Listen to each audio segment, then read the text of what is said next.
Classes में आप सभी का स्वागत है। मैं आरपी अवस्थी आप सभी प्रतियोगी छात्र एवं छात्राओं को नमस्कार करता हूं। तो हम पढ़ रहे थे संस्कृत व्याकरण और संस्कृत व्याकरण में पढ़ रहे थे संधि प्रकरण। संधि प्रकरण में हम पढ़ा रहे थे आपको व्यंजन संधि।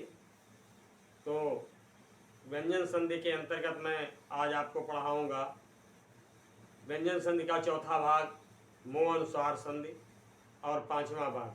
तो पहले आइए पढ़ते हैं चौथी संधि मोह अनुस्वार संधि। तो संस्कृत व्याकरण हमारा विषय है।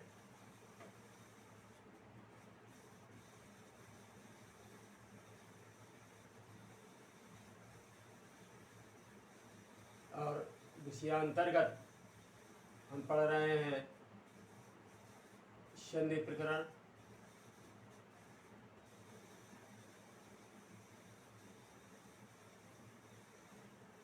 संधि प्रकरण के अंतर्गत व्यंजन संधि।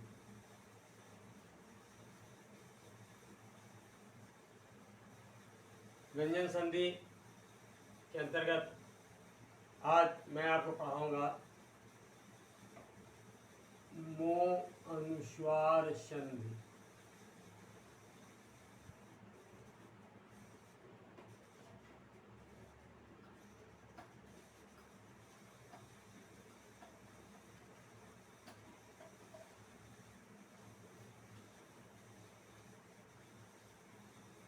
मोह अनुस्वार संधि। मोह अनुस्वार संधि का नियम क्या है? नियम देखिए।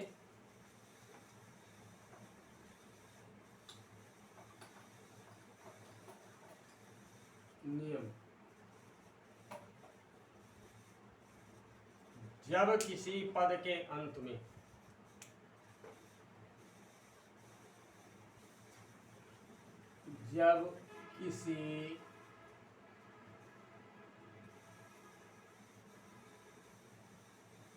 पद के अंत में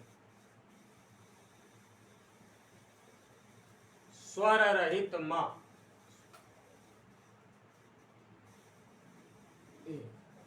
ये स्वर रहित माँ है, हलंत लगा हुआ है, आया हो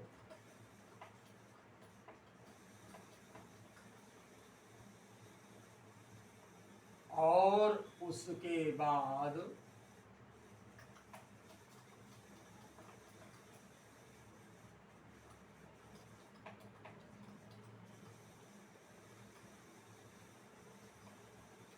कोई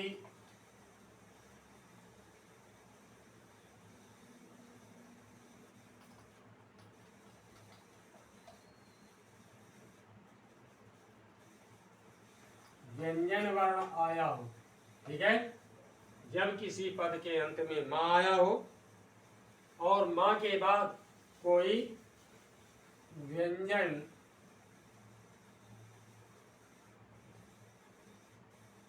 वर्ण आया हो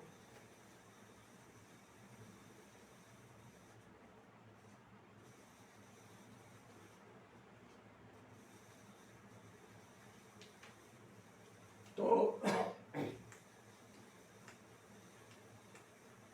अनुस्वार रहित माँ के स्थान पर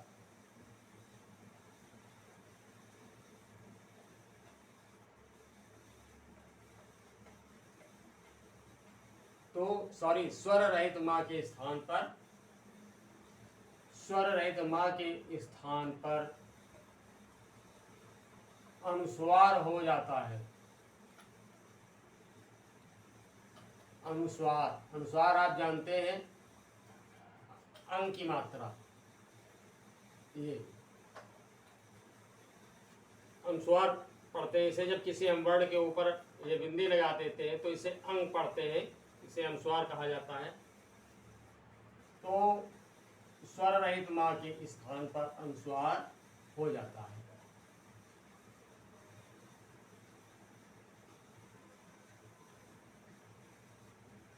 अब खास बात क्या है कि यह अनुस्वार लगता कहाँ है, यह है अनुस्वार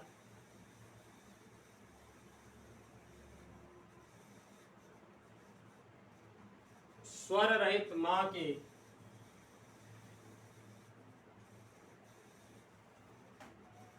पहले वाले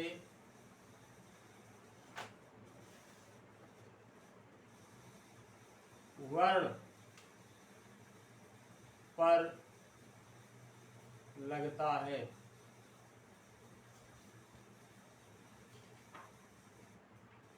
समझ आ गया होगा कि जब किसी पद के अंत में स्वर रहित मां आया हो और मां के बाद कोई व्यंजन वर्ण आया हो तो मां के स्थान पर अनुस्वार हो जाता है और यह अनुस्वार स्वर रहित मां के पहले वाले वर्ण पर लगाया जाता है। ठीक है, अब आइए उदाहरण। हाँ, ये नियम पहला है, नियम नंबर 1 है।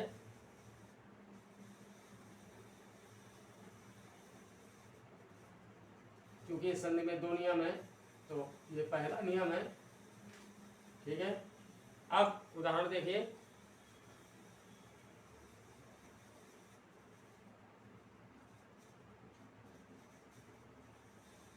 उदाहरण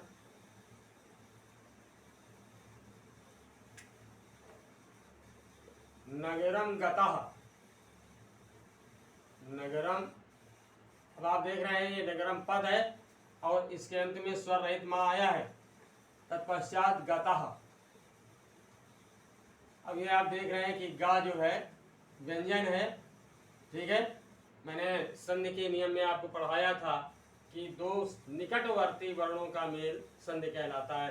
तो यहाँ अनुस्वार रहित मां और गा का मेल होगा तो ये क्या हो जाएगा, अब ये मां के स्थान पर अनुस्वार हो जाएगा और ये अनुस्वार र पर लगेगा क्योंकि ये स्वर रहित मां के पहले वाले वर्ण पर लगता है। तो ये हो जाएगा नगरम गतः। अब इसे नगरम गतः ही पढ़ेंगे, नगरम गतः, इसे नगरं गतः नहीं पढ़ेंगे, अनुस्वार नहीं कर पढ़ेंगे। ठीक है, इसका उच्चारण मां ही रहेगा। तो क्या हो गया, नगरम गतः। अगला उदाहरण देखिए, त्वं चलसि। त्वं धन चलसि। ठीक है, अब ये हो जाएगा, आप देख रहे हैं स्वर रहित मां के बाद चा वर्ण आ जाए है, व्यंजन है, तो इसके स्थान पर अनुस्वार हो जाएगा और ये अनुस्वार वा पर लगेगा। तो क्या हो जाएगा, त्वं चलसि।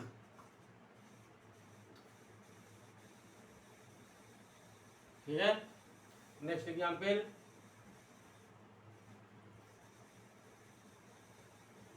कृष्णम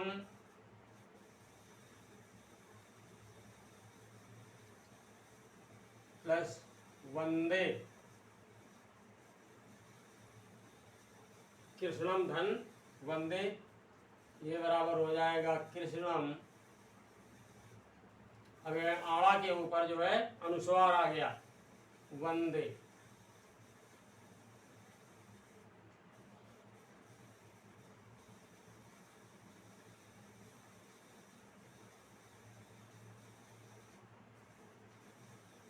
अगला उदाहरण देखिए,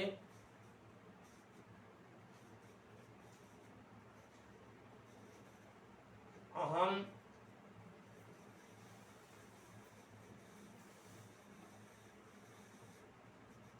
धन गच्छामि।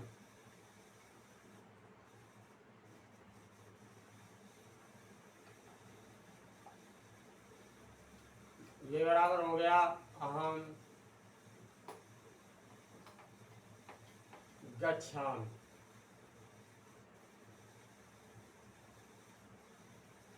अहम गच्छामि। और एक एग्जाम्पल और देख लीजिए,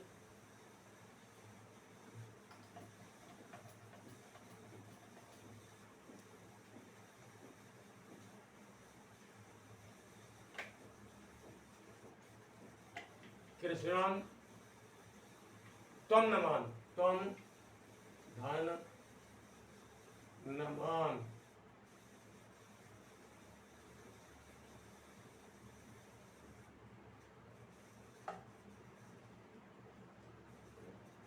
तुम नमस, तुम धन नमस, ठीक है। तो ये हो जाएगा तुम नमस। तो इस तरह से ये समझ में आ गया होगा। देख रहे हैं आप कि पद के अंत में जब स्वर रहित माँ आया, उसके बाद कोई व्यंजन वर्ण आया है, तो स्वर रहित माँ की स्थान पर अनुस्वार हो गया है, और ये अनुस्वार जो है स्वर रहित माँ के पहले वाले वर्ण पर ही लगा है। तो अब आइए पढ़ते हैं इसका दूसरा नियम।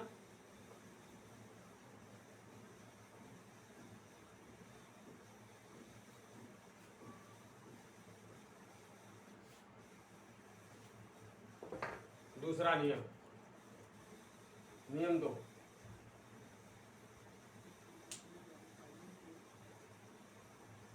जब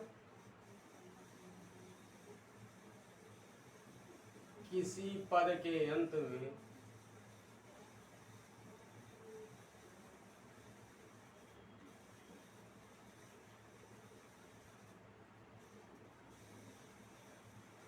स्वर रहित माँ आया हो,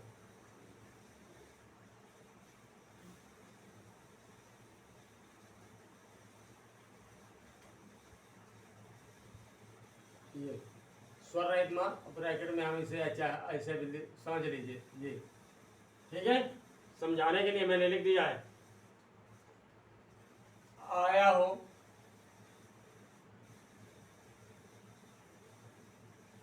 अभी पिछले वाले नियम में आपने पढ़ा कि माँ के उपरांत कोई व्यंजन आया हो, लेकिन यहाँ पर क्या है, माँ के बाद ये स्वर आया हो, तब क्या करेंगे, जब किसी पद के अंत में स्वर रहित माँ आया हो और स्वर रहित माँ के बाद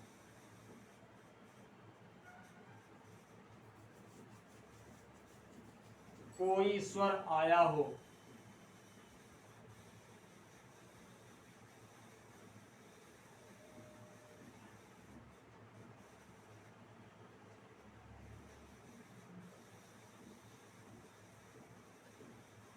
तो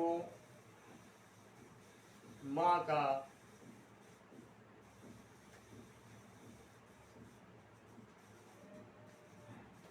माँ ही रहता है।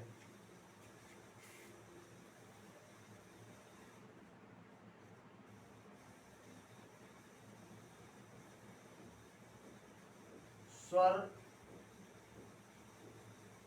से मेल होने के कारण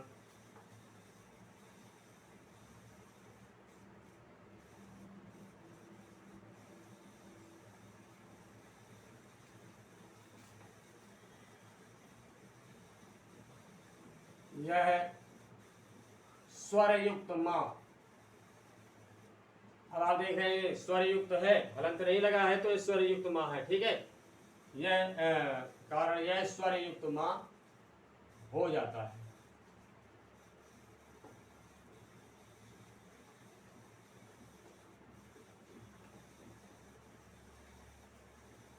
बिना किसी अध्यापक के अथवा इस तरह से YouTube में पढ़ने के उपरांत ही आप इस नियम की व्याख्या जान सकते हैं। अगर किताब से पढ़ते हैं तो ये चीज़ समझ में नहीं आएगी, ठीक है। इसलिए थोड़ा सा ध्यान दे करके इसको पढ़िए, ठीक है। तो अब आइए एग्जाम्पल देखते हैं, उदाहरण।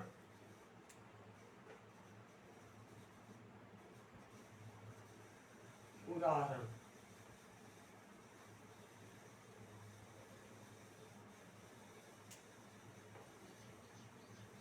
उदाहरण पहला है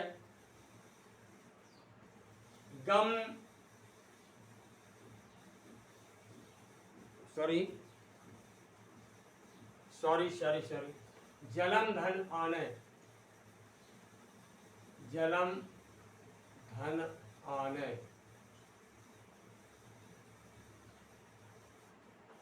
अब देख रहे हैं आप कि ये माँ है, स्वर रहित है, और ये दीर्घ आ है, बड़ा आ है, तो इससे जब मेल हो जाएगा तो ये स्वर युक्त हो जाएगा। वो अब उसकी यानी जो संधि मेल के बाद क्या शब्द बनेगा? जलमानय। ठीक है, नेक्स्ट एग्जाम्पल देखिए।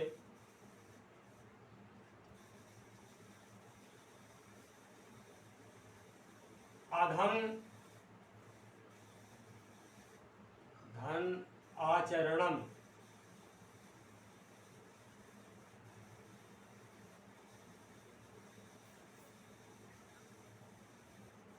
अधम धन आचरणम बराबर अधमाचरणम। अधमाचरणम।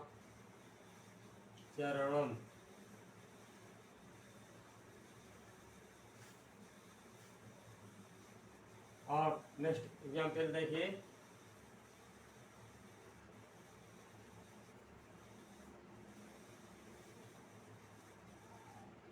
अहम धन अगच्छम। अहम धन अगच्छम।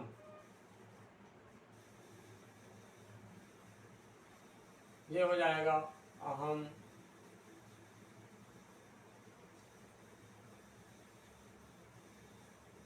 गच्छम।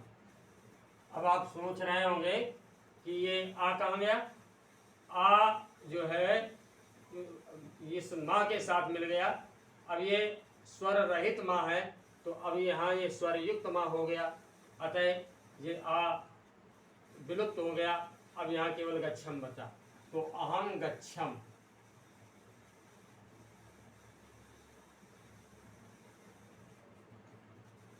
तो समझ में आ गया होगा, नोट कर लीजिए इसे। ठीक है, अब इसके बाद हम पढ़ेंगे अगली संधि, यानी अनुस्वार संधि। नोट कर लीजिए इसे। ठीक है,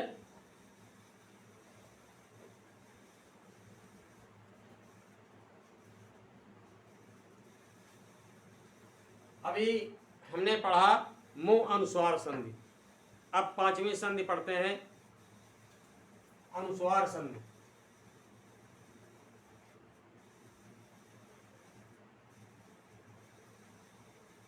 अनुस्वार संधि, इसका सूत्र है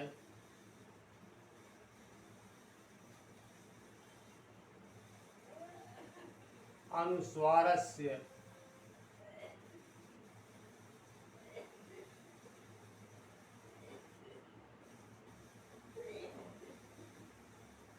यही पर सवर्ण।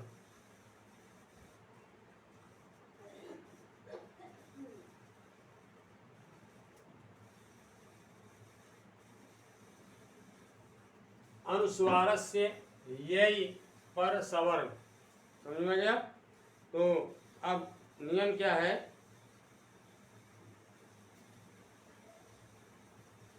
नियम देखिए,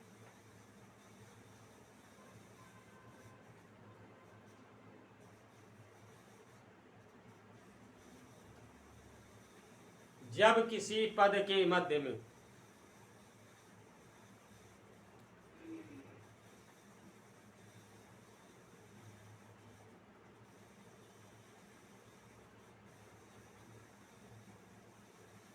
जब किसी पद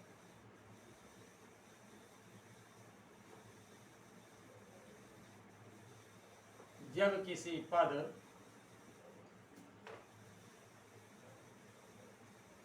के मध्य में स्थित अनुस्वार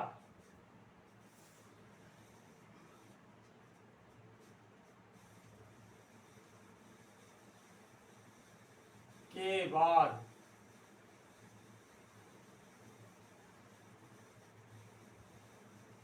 कोई अनुस्वार के बाद और ब्रैकेट में लिख लीजिए शा सॉरी शा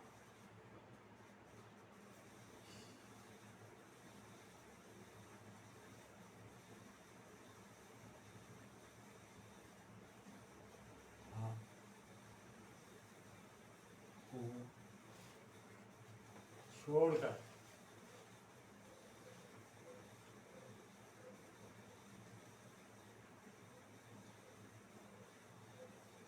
यानी तालव्य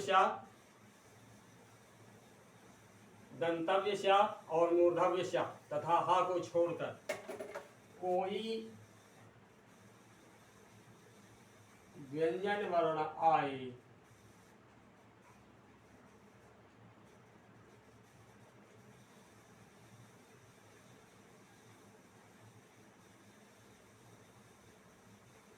जब किसी पद के मध्य में स्थित अनुस्वार के बाद शा शा शा हा को छोड़कर कोई व्यंजन वर्ण आए तो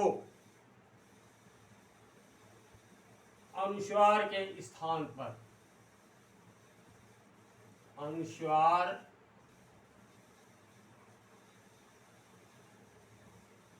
के स्थान पर उस वर्ग का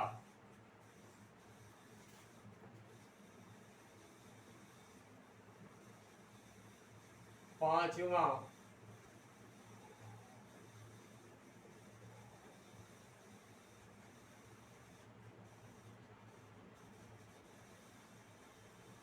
वर्ण हो जाता है।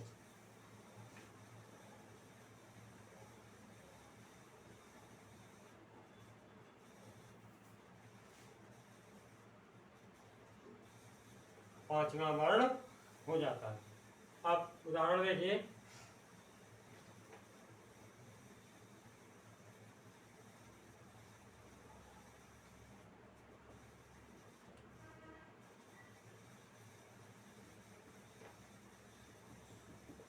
गन धनता। अब ये ता से मेल हो रहा है तो ता का जो पांचवा वर्ण होगा ता था दा धा ना ना आया ना तो ये अनुस्वार हट जाएगा। अब ये हो जाएगा गंता। समझ आया? नेक्स्ट एग्जाम्पल देखिए, संघंती।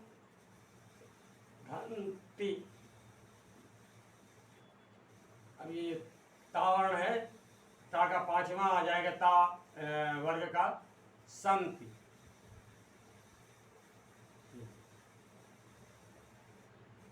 समझ आ गया होगा? नेक्स्ट एग्जाम्पल देखिए,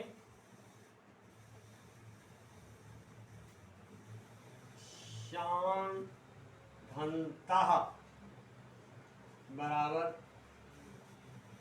शांता।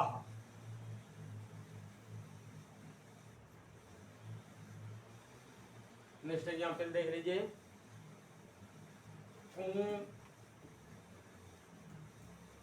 धन चीता। अब ये चा वर्ग का है तो चा वर्ग का पांचवा वर्ण यहाँ होता है तो यहाँ आएगी कुंचिता।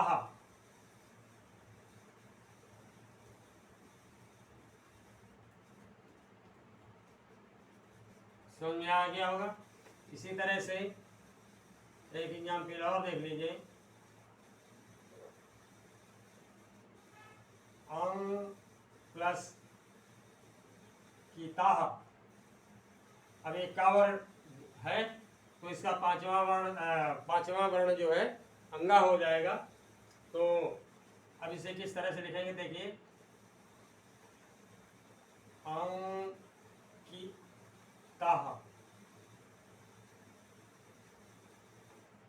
एक एग्जाम्पल और, संघंचिता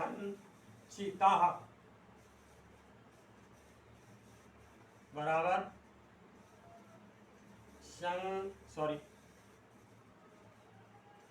संचिका।